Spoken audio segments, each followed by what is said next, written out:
জিবরাইল ডেকে বলে হুজুর আর আগানো সম্ভব না, যদি আগাই খোদার নূরের তাজাল্লিতে জ্বলে যাব। একদিন আল্লাহর নবী ডাক দিয়ে বলেন, ভাই জিবরাইল, আল্লাহ কি কোনোদিন দেখেছেন?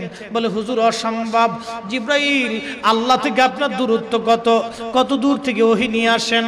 জিবরাইল বলল, হুজুর ৭০,০০০ নূরের পর্দা আল্লাহ থেকে আমার দূরত্ব, একটা পর্দা থেকে আর একটা পর্দার দূরত্ব ৭০,০০০ বছরের রাস্তা।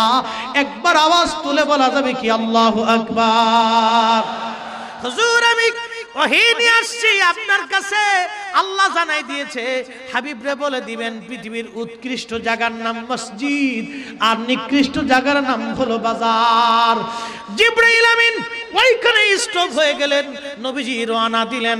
আল্লাহর হাবিব বলতেছেন, খাদিমুর রাসূল হযরত আনাস রাদিয়াল্লাহু আনহু 10 বছর নবীর কদমের খেদমত করেছেন। তিনি হাদিস বলতে যে বলেন, এ নবীর উম্মতরা তোমরা শুনে যাও, আল্লাহর নবীকে নিতে নিতে নিতে নিতে নিতে নিতে নিতে নিতে আল্লাহ এত উপরে নিলেন, এত উপরে নিলেন, বিমা লা ইয়ালামুহু ইল্লাল্লাহ, এত উপরে নিলেন এর সীমানা আল্লাহ ছাড়া আর কেউ বলতে পারে না।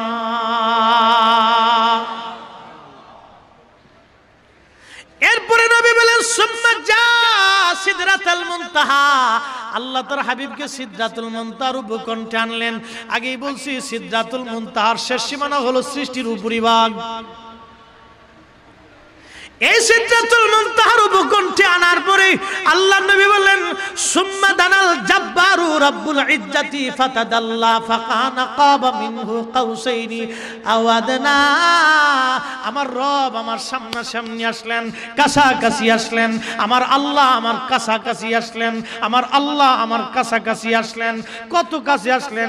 একটা ধনুক পরিমাণ মাঝখানে ফাঁকা ছিল, একটা ধনুক পরিমাণ মাঝখানে ফাঁকা ছিল। হযরত ইমাম নববী শারিহ মুসলিম, বিশ্বের খ্যাতনামা মুহাদ্দিসদের একজন, সহিহ মুসলিমের শরা আমার ঘরে আছে। আল্লামা ইমাম কাজী আয়াজ আল মালিকি রাহমাতুল্লাহ আলাইহি, যিনি সহিহ মুসলিমের প্রথম শরা লিখেছিলেন 900 বছর আগে, বাবা কিতাবুশ শিফার মধ্যে তিনি বিস্তারিত লিখেছেন।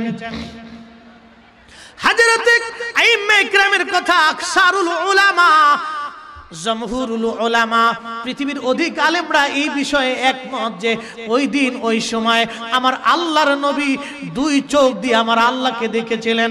হযরত ইবনে আব্বাস রাদিয়াল্লাহু আনহুমা ফরমান, মুআজ্জামুল আওসাতের ভিতরে বিশুদ্ধ সনদে আল্লাহর নবীর হাদিস এসেছে। ইমাম তিরমিজি বলেন বিসনাদিন সহিহিন আন ইবনে আব্বাসিন, খাসাইসুল কুবরার ভিতরে বিশ্বখ্যাত মুহাদ্দিস ইমাম সুয়ুতি বলতেছেন বিশুদ্ধ সনদে হাদিস। হযরত ইবনে আব্বাস বলেন, রাআইতু রাব্বি আজ্জা ওয়া জাল্লা, ওই সময় আমার আল্লাহ আমার নবী আমার